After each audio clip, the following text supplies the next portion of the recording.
Alunos da mediação tecnológica, olha aqui eu, professor Beto, em mais uma aula de história. E hoje eu quero que vocês venham conosco aqui, que essa aventura, hoje nós iremos falar de um período da história do Brasil que começa em 1964. 1º de abril de 1964. A coisa começou em março, 31 de março, mas o desfecho dela se dá em 1º de abril. Hoje nós vamos falar sobre os governos militares, sobre a chamada, conhecida como ditadura militar. Nós sabemos que pela história do Brasil, os militares governaram o Brasil, a proclamação da República. Nós tivemos a proclamação da República, tivemos Deodoro da Fonseca e Floriano Peixoto, 2 militares governando o Brasil. Depois nós tivemos Hermes da Fonseca, que também era um militar, dentro ainda da política café com leite, mas ele governou ali, o seu vice era um civil, ele vai governar não dentro da característica militar, mas era um militar. Nós tivemos, da saída de Getúlio Vargas, nós tivemos Eurico Gaspar Dutra, que foi militar que governou o Brasil após o período de Getúlio Vargas, que ficou um pouco esquecido, o limbo da história ali do Eurico Gaspar Dutra. Tanto é que depois o Eurico Gaspar Dutra vai ajudar a volta ali de um governo democrático, o primeiro governo democrático de Getúlio Vargas, que ele vai ser eleito depois do governo de Eurico Gaspar Dutra. Agora nós chegamos em 64. Depois daquela conturbação toda que nós tivemos, da renúncia de Jânio Quadros ao governo do Brasil, e João Goulart assumindo o governo do Brasil, nós temos agora os militares, no finalzinho do governo de João Goulart, dando golpe e tomando o poder. Será que o golpe era contra João Goulart ou seria contra Juscelino Kubitschek? Por que eu falo sobre Juscelino Kubitschek? Porque Juscelino Kubitschek era o candidato mais cotado para voltar a ser novamente presidente do Brasil. É esse desfecho que nós vamos ver agora. Na tela para vocês, porque nós estamos da aula de número 33 falando justamente sobre isso, sobre a intervenção militar no Brasil. Os militares intervêm no governo brasileiro. A ruptura do regime democrático, o governo de Castelo Branco, o apoio dos Estados Unidos, o governo Costa e Silva e o principal ato que vai fechar o governo militar, o ato institucional de número 5. Na aula passada, nós deixávamos um material como pré-requisito para essa aula. O dia que durou 21 anos, um documentário importantíssimo, alunos, para vocês assistirem, o dia que durou 21 anos. Nós vamos ver aqui a Operação Brother Sun, nós vamos ver aqui a ajuda que os Estados Unidos deu através da Operação Brother Sun para que houvesse o golpe militar de 64. Então é algo que eu quero que vocês pesquisem, que vocês assistam isso daí, que é um material complementar muito importante para o conhecimento de vocês. O Enem, esse novo Enem que vai vir aí, provavelmente volte a cair questões sobre o governo militar. E a gente começa aqui sobre os 5 presidentes militares. Castelo Branco, Costa e Silva, Gatso Médici, Ernesto Geisel, João Batista Figueiredo. Os 5 governos militares desse período que durou 21 anos. Mas nós estamos em 31 de março de 1964. Onde nós vamos observar que militares contrários ao governo João Goulart, que era do PTB, destituíram o então presidente e assumiram o poder por meio de um golpe. Destituir, o que significa destituir, aluno? Tiraram João Goulart. Por que nós falamos que foi um golpe nesse período? Vem cá comigo. Imagine vocês, João Goulart tinha sido eleito como vice-presidente. Tinha tomado posse dentro do parlamentarismo com a renúncia de Jânio Quadros. Tinha feito um plebiscito onde a população escolheu que voltasse ao presidencialismo. Ele estava governando o Brasil, fazendo algumas reformas educacionais, como nós vimos já em aulas passadas. Mas aí, os militares, com a alegação de que João Goulart, e olha que João Goulart era um fazendeiro lá do Rio Grande do Sul, mas com a alegação que João Goulart podia levar o Brasil a um comunismo, essa questão do comunismo ela já foi utilizada várias vezes como golpe no Brasil. Getúlio Vargas já tinha utilizado isso lá em 1937. O povo utilizou em 1945 a mesma desculpa para tirar Getúlio Vargas do poder. E agora, novamente, a ameaça comunista é um motivo de ser tirado João Goulart do poder. João Goulart começa uma pressão muito grande. Nós estamos... Como é que está o contexto mundial? Nós estamos em plena Guerra Fria. Estados Unidos e União Soviética estão se degladiando. E o medo de perder o controle da América Latina vai fazer com que o governo norte-americano apoie as ditaduras dentro da América Latina. E ditaduras vão se formar dentro da América Latina, não só no Brasil. Nós vamos ter ditadura no Chile, nós vamos ter ditadura na Argentina, ditadura no Brasil, e vários outros países nós vamos ter ditadura apoiada pelo governo norte-americano, com a desculpa de que estava combatendo o comunismo. E aí, João Goulart é tirado do poder. Enquanto João Goulart estava lá no Rio Grande do Sul, o seu poder foi decretado vacância de poder. E com isso nós temos os militares tomando o poder. Na tela para vocês, para a gente entender melhor esse período de chumbo, esse período de repressão que o Brasil vai passar. Nós temos o governo militar, dura 21 anos, que é justamente o tema daquele documentário que eu passo para vocês. Implantou um regime ditatorial. Que momento vai ser? Será que já com Castelo Branco começa um regime ditatorial? Ou depois esse regime vai endurecer mais ainda? Restringiu o direito ao voto, restringiu a participação popular, reprimiu com violência todos os movimentos de oposição. Então nós vamos ter isso. Começa com Castelo Branco.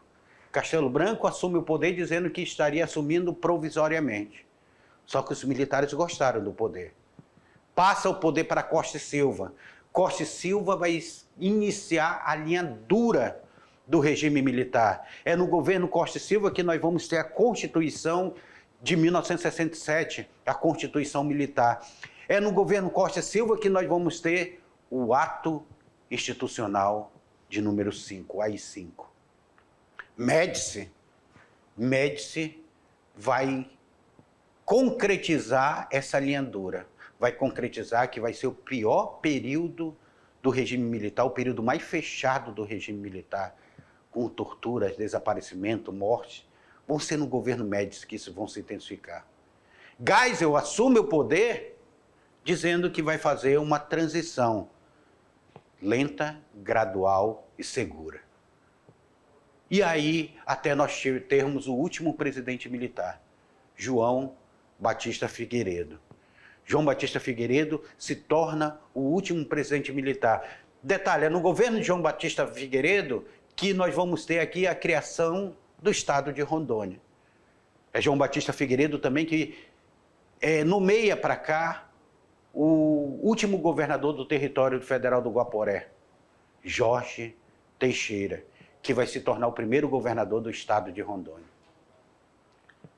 Ruptura com o regime democrático.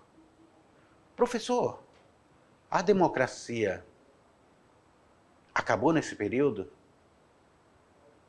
Aqui, percebam vocês, a Igreja Católica e a sociedade pela marcha da família, com Deus e pela liberdade. É aqui que os militares vão ganhar força para dar o golpe, que vai ser um golpe dentro da democracia. Muitos que participaram dessa marcha depois vão se arrepender, mas vai ser tarde demais. O Brasil entra em 21 anos de um processo ditatorial.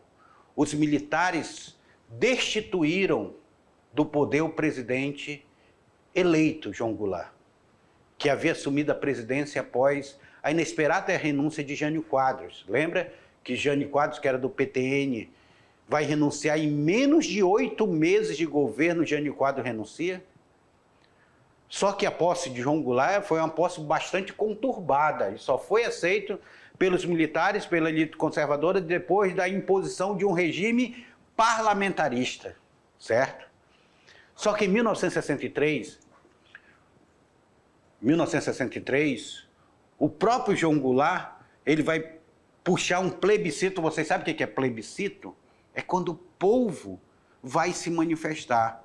Quando a plebe se manifesta, o povo vai lá e se manifesta através das urnas. Então, quem assume o poder? Humberto de Alencar Castelo Branco. Ele torna-se general do Exército em 1962, 2 anos antes do regime militar iniciar governando o Brasil. Aí nós estamos aqui, em 1º de abril de 64. Não é ainda ele, Castelo Branco, que assume o comando após a tirada de João Goulart do poder, mas sim uma junta militar composta pelo Exército, pela Marinha e pela Aeronáutica. Os militares representantes do Exército, nós temos Arthur da Costa e Silva. Depois nós temos o vice-almirante Augusto Rademacher, representando a Marinha. E nós temos o tenente brigadeiro Francisco de Assis Correia e Melo, representando a Aeronáutica. Então nós temos aqui as 3 forças armadas fazendo a junta governativa para que fosse retirado João Goulart do poder. Ato institucional em vigor. Congresso entra em recesso. O que significa isso? O que é um ato institucional? Qual era a Constituição que estava em vigor em 64? Era aquela Constituição feita em 1946, no governo de Eurico Gaspar Dutra. Essa Constituição estava em vigor. Os militares, quando tomam o poder em 64, para que não houvesse logo de cara uma nova Constituição, eles vão começar a fazer ato institucional que vão até contra a própria Constituição. Daí nós vamos ver já o início do fim da democracia, porque nós vamos ver a Constituição sendo desobedecida pelos atos institucionais. Nós vamos nos deparar com o ato institucional número 1. O que faz esse ato institucional? O que diz esses atos institucionais? Nesses atos institucionais, nós vamos ter o número 1 até o número 15. Ali, o número 5 foi o pior ato institucional. O número 5 vai ser, que nós vamos ver ainda nessa aula, vai ser o pior. Mas o ato institucional número 1, o que ele fala? Ato institucional em vigor. Congresso entra em recesso. Vai já chegar o recesso do Congresso. Porque agora, nós vamos ver aí na tela para vocês, que 9 de abril de 64, foi promulgada o primeiro ato institucional, o ato institucional de número 1, que possibilitava ao Poder Executivo cassar mandatos eleitos, suspender direitos políticos e declarar estado de sítio. Todos os opositores do governo teriam seu mandato cassado. Aqui, nós tivemos deputados com seu mandato cassado. Aqui de Rondônia. Que ainda não era Rondônia, ainda era território federal aqui. Território federal do Guaporé. E nós tivemos deputados cassados. Mandato que nós vamos ver lá na história regional. No dia seguinte, o Congresso elegeu o general Humberto Castelo Branco presidente da República. O ato institucional também dizia que agora acabava, quem iria eleger seria o colegiado, seria o Congresso Nacional. E sob pressão, sob medo das armas, o Congresso elege de forma indireta o general Castelo Branco como presidente do Brasil. Ou seja, Castelo Branco foi eleito, não democraticamente, mas de forma indireta pelo Congresso Nacional. Castelo Branco era militar da vertente moderada das Forças Armadas, próximo à política estadunidense. Realizou um governo que teve a base de apoio parcela mais conservadoras da União Democrática Nacional, da UDN, militares, tecnocratas e parcela da classe média. Vamos entender um pouquinho Castelo Branco. E olha que Castelo Branco ainda não é a linha dura da ditadura militar, ele era da vertente mais moderada dos militares. Castelo Branco era chamado de sorbonista que tinha estudado na escola de Sorbonne. Ali. Então ele era considerado um militar mais brando ali, tranquilo, mas com o apoio dos Estados Unidos, porque os Estados Unidos fez movimentos militares para apoiar. Acredita-se, alguns historiadores, que João Goulart ele sai de cena para que não houvesse uma guerra civil e houvesse muitas mortes nesse período. João Goulart sai de cena para não causar uma guerra civil. E nós temos os militares, então, tomando conta, o Congresso elegendo Castelo Branco. Castelo Branco, que tinha se tornado general 2 anos antes, agora se torna presidente do Brasil. E ele dizia no discurso: eu vou assumir provisoriamente para redemocratizar o Brasil. Só que essa redemocratização vai durar 21 anos. Não foi no governo Castelo Branco. Na tela para vocês. Olha aí essa matéria. Aí, ó. Partido, novo ato dá pleno poderes ao governo, partido extinto, garantia suspensa e eleição indireta. Castelo Branco anunciou às 11 horas o novo ato institucional. Reforma do Poder Legislativo, reforma do Poder Judiciário, julgamento de civis pela Justiça Militar, eleições indiretas para presidente da República, e fora outras questões que esse novo ato institucional de número 2 agora, nós estamos do AI2, o AI2. Após um ano de governo, a base de apoio nos setores médios urbanos começou a diminuir. Assim, a situação do regime foi derrotada pela oposição nas eleições em estados importantes como Guanabara e Minas Gerais. Por quê? O que está acontecendo com o Brasil neste momento? A UDN, que era um partido de direita do Brasil naquele momento, a UDN que combateu Getúlio Vargas, que vai combater Juscelino Kubitschek, que vai apoiar o golpe militar. A UDN está se sentindo descontente. Ela vai começar a se afastar. Camadas conservadoras estão vendo que os militares estão tomando poder e eles estão ficando sem espaço. E eles vão começar a fazer um pouco de oposição a esse governo. Nós vamos ver, as eleições diretas ainda existiam para presidente, para governadores, e eles vão ver a Guanabara e Minas Gerais, eles perdendo esses colégios eleitorais.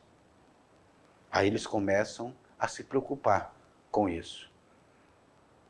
Na tela para vocês. Em 27 de outubro de 1965, foi implantado o novo ato institucional. Aquele que eu mostrar para vocês no jornal. O ato institucional de número 2. Que dissolveu os partidos políticos existentes. Tá? Vai dissolver os partidos políticos existentes. Aqui uma charge dos 2 partidos que vão ficar. O MDB e a Arena. O MDB como oposição, aí representado por Ulisses Guimarães, e a Arena, representado por Castelo Branco aqui. Passou a vigorar no país o bipartidarismo. O partido governista era a Aliança Renovadora Nacional, chamada ARENA, Aliança Renovadora Nacional. E a oposição era representada pelo Movimento Democrático Brasileiro, o MDB, que depois se transforma em PMDB e hoje voltou a ser MDB novamente. 5 de fevereiro de 1966. Acaba o governo dele, cadê? De Castelo Branco. Acaba o governo de Castelo Branco. Nós temos o novo governo militar surgindo.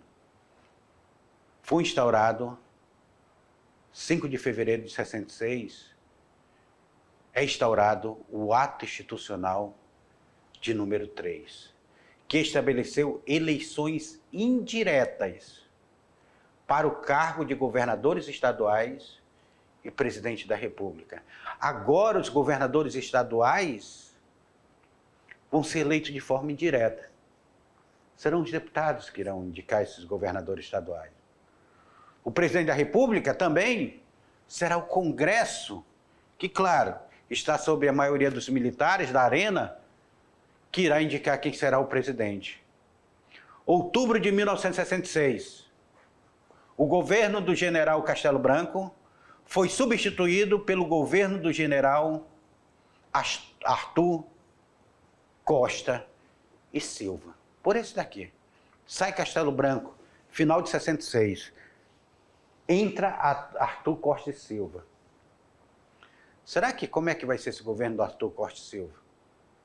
Nós sabemos que os Estados Unidos ele vai estar diretamente ligado ao apoio do Castelo Branco no golpe e o apoio aos governos brasileiros. Professor, como é que os Estados Unidos, vem cá comigo, como é que os Estados Unidos vai participar do apoio desse golpe? Os Estados Unidos ele vai movimentar suas tropas. Ele vai pegar porta-avião, vai equipar o porta-avião e ameaçou. Se houvesse uma guerra civil no Brasil, os Estados Unidos iriam intervir militarmente. Assim como ele interviu no Vietnã, assim como ele interviu na Coreia, assim como ao longo da história ele intervém no Oriente Médio. João Goulart ficou sabendo dessa operação Brother Sun. E para evitar que houvesse um confronto direto, isso alguns historiadores acreditam que ao saber Jair, ele sai de cena. Ele vai para o Rio Grande do Sul, depois ele vai se refugiar no Uruguai. Ele sai de cena. João Goulart sai de cena. Por que ele sai de cena? Porque se ele fica na cena, se ele reage a essa tomada de poder, uma guerra civil iria ser travada. Porque parte do exército apoiava ele. E aí, milhares de brasileiros iriam morrer numa guerra civil. Os militares vão aproveitar que João Goulart sai de cena, com o apoio norte-americano, vão começar a governar o Brasil. Norte-americano agora, eles têm a mão deles dentro do governo brasileiro. É isso que nós precisamos entender nessa aula. Na tela para vocês. Os norte-americanos se esforçaram no intuito de combater o comunismo no Brasil. O envio de uma frota naval dos Estados Unidos para apoiar o regime comprova a estreita articulação entre militares brasileiros e o governo norte-americano. É por isso que vocês precisam assistir aquele documentário que eu passei para vocês. O dia que durou 21 anos. Aquele lá, assistam aquele documentário que está no YouTube que vocês irão entender melhor. Agora Brasília está sitiada, está tomada por tropas militares.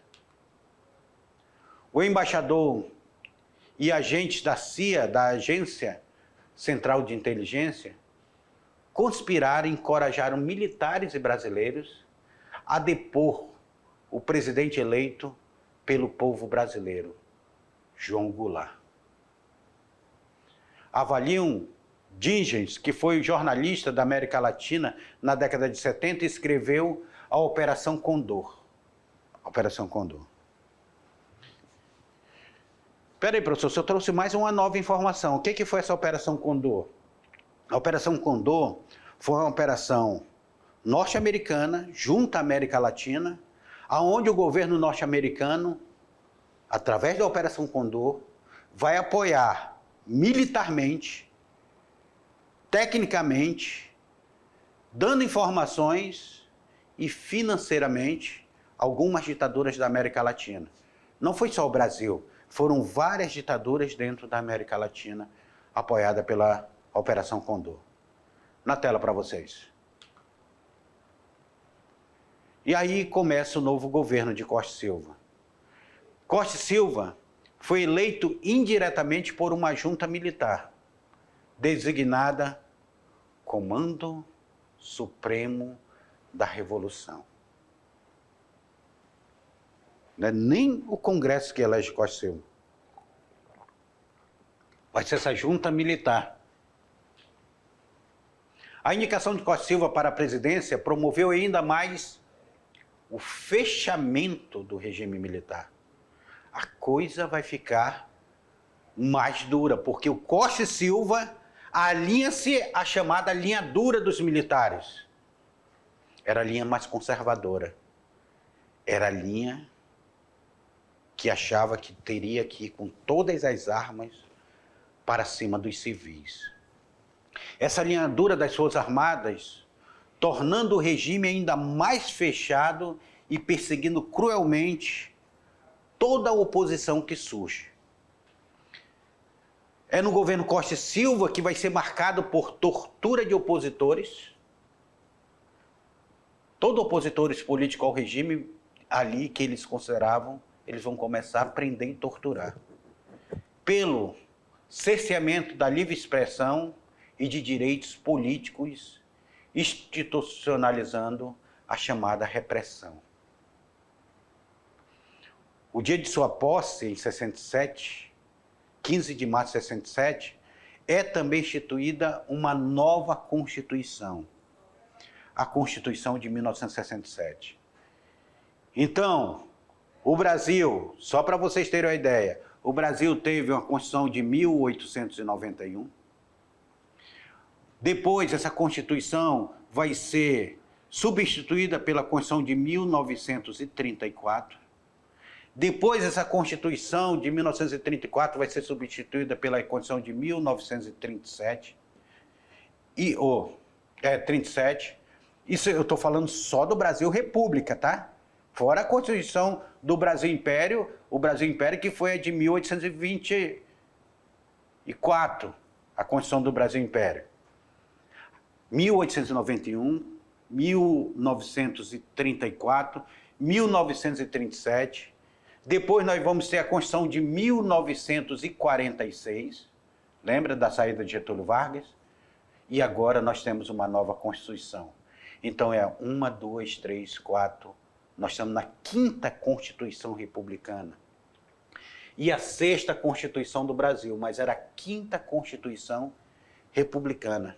Uma Constituição que ela vai reunir os atos institucionais e fazer uma nova Constituição. Uma Constituição altamente fechada.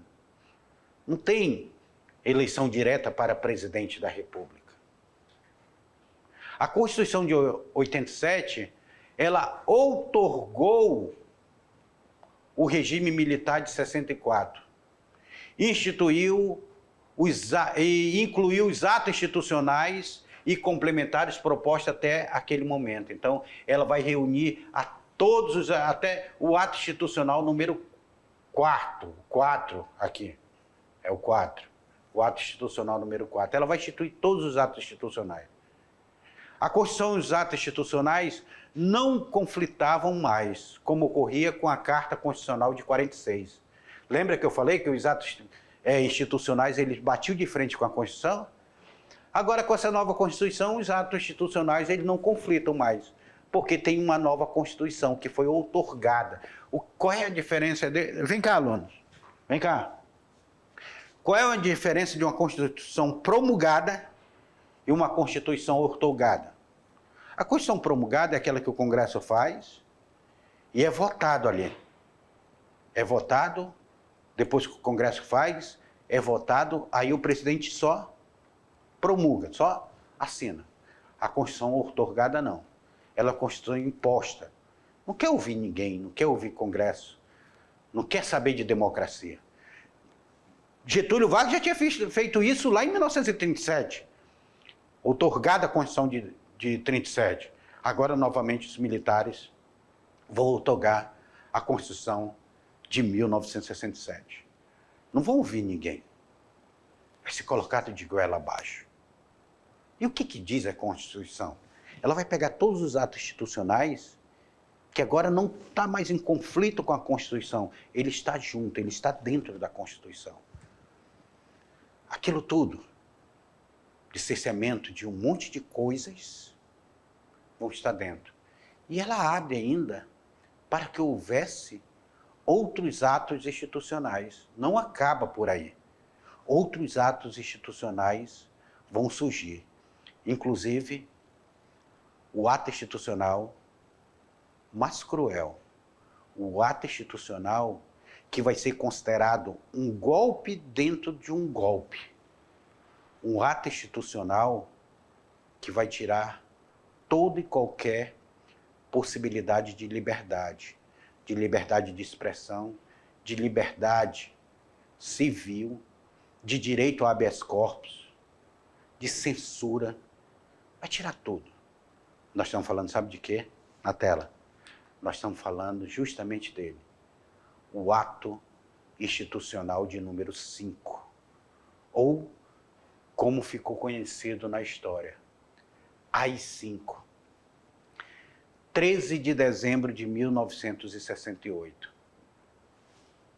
Com a morte de estudantes, com o protesto que vão ter pela morte de estudantes dentro de um restaurante universitário, o governo militar vai aproveitar este momento e vai instituir um novo ato institucional de número 5, que foi o maior símbolo da repressão durante o regime militar. O ato institucional número 5, olha aqui na tela para vocês, aqui, olha aqui comigo, aqui, ó.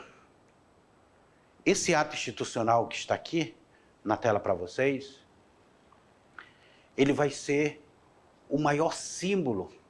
Se alguém tinha dúvida que o regime militar era antidemocrático, o ato institucional número 5, ele vem para afirmar com todas as letras: nós chegamos para acabar com qualquer vestígio de democracia ou vestígio de liberdade de expressão.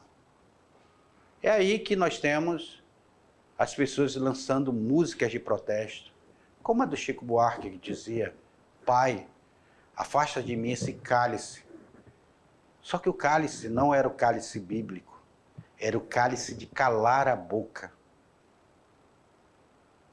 E pessoas vão ser exiladas. Roberto Carlos fez depois uma música para Caetano Veloso, Debaixo dos caracóis de seus cabelos, quando Caetano foi exilado do Brasil. E nós temos várias músicas de protesto surgindo neste momento, as pessoas tentando, de forma meio escondida na letra da música, fazer um protesto contra esse cálice, contra esse ato institucional de número 5. Na tela aí para vocês. Chamado de golpe pelo jornal Correio da Manhã, esse decreto marca o período denominado Anos de Chumbo, que vai do governo de Costa e Silva até o final do governo Médici. Anos de chumbo. Vai ser esse período. Esse ato institucional, ele vai vigorar por 11 anos. 11 anos. Pessoal, 11 anos é quase 3 mandatos de presidente hoje da República, que são de 4 anos. 11 anos esse ato institucional permitiu que os militares perseguissem, prendessem, torturassem milhares de pessoas, levando a óbito centenas delas. Dentre elas, alguns que foram torturados e mortos, seus corpos até hoje não foram encontrados. O que aconteceu com essas pessoas? Muitos deles foram jogados de avião, muitos deles foram enterrados em valas clandestinas. Aonde estão essas pessoas? Onde está filho de Zuzu Anjo, que lutou para rever o corpo do filho, que foi amarrado no carro, colocado sua boca numa descarga de automóvel? Pessoal, quando nós falamos desse período, do Brasil nós temos situação e oposição. Isso é natural dentro de uma democracia. Mas com o ato institucional número 5, toda oposição que estava no Brasil, ela estava sujeita a sofrer duras penas. Você não poderia ir contra o governo militar, falar contra o governo militar. Qualquer fala sua era considerada subversão, era considerada comunista, fala comunista. Qualquer coisa que se levantasse, que fizesse crítica ao governo, poderia ser punido. É por isso que hoje existe uma legislação, a Constituição brasileira, ela tenta apagar esse período militar da história do Brasil. Ela proíbe a apologia à ditadura militar. Hoje nós temos uma proibição dentro da Constituição brasileira. Por isso que o cidadão que faz apologia à ditadura, qualquer que seja, e nós estamos falando qualquer ditadura, seja ditadura de direita, de esquerda, ele está cometendo um crime. Por quê? A democracia, por mais que tenha suas falhas, é o melhor sistema para que a população possa vir. Democracia é essa que começa com o governo norte-americano, na Revolução Norte-Americana de 1876, ou 1776, lá na Revolução Norte-Americana. Democracia é essa que vão ser bandeiras de lutas no processo de independência dos países que se tornaram independentes de suas colônias. Democracia é essa que foi a bandeira da República Brasileira. Quando nós proclamamos a República Brasileira, nós levantamos uma bandeira dizendo: nós não queremos mais a monarquia, que tem o quarto poder moderador, que era considerado antidemocrático. E quando a República do Brasil ela é criada, em 1889, se tinha essa filosofia. Apesar que a Constituição de 1891 não ampliava muito essa democracia, mas ela dizia: você pode votar para seu presidente. Nem todos eram considerados cidadãos. Democracia é essa que depois vai ser abalada com a Constituição de 37, no governo de Getúlio Vargas, e vai ser retomada em 46. Democracia é essa que nós vamos ter na Constituição de 1967 e com os atos institucionais que vão ser dados até um ato institucional número 5, uma democracia que vai ser abalada. Nós estamos no governo militar, onde você não podia falar, se expor ou viver de forma livre. Era essa característica que nós estamos vivendo nesse período. E é um período que começa em 1964, igualmente aquele vídeo que foi passado para vocês, o dia que durou 21 anos. Começa em 1964, dura 21 anos, vai até 1985. Em 1985 nós temos o fim do regime militar e o processo de redemocratização, que serão assuntos dentro da nossa próxima aula. É por isso, aluno, que você que está fazendo o terceiro ano, você precisa entender esse contexto, como é que o Brasil se ajeita dentro desse contexto. Cada um de vocês, é claro, eu aconselho vocês a ler outros assuntos, até porque nós temos crítica também ao processo de redemocratização, que não foi aquelas questões das mil maravilhas. Mas vocês estarão aqui debatendo conosco. Não é só o que está aqui na aula, não. Pesquisem, leiam outros assuntos referentes a esse período. Vá pesquisar. Tem opiniões diferentes. Nós tivemos no período militar, nós tivemos algum lado bom, que foi algum crescimento que o Brasil tem no chamado milagre econômico, que nós vamos ver na próxima aula. Mas a que preço foi esse milagre econômico? Que preço nós pagamos? Daqui a pouquinho eu volto com a revisão para vocês e com a atividade. Até lá.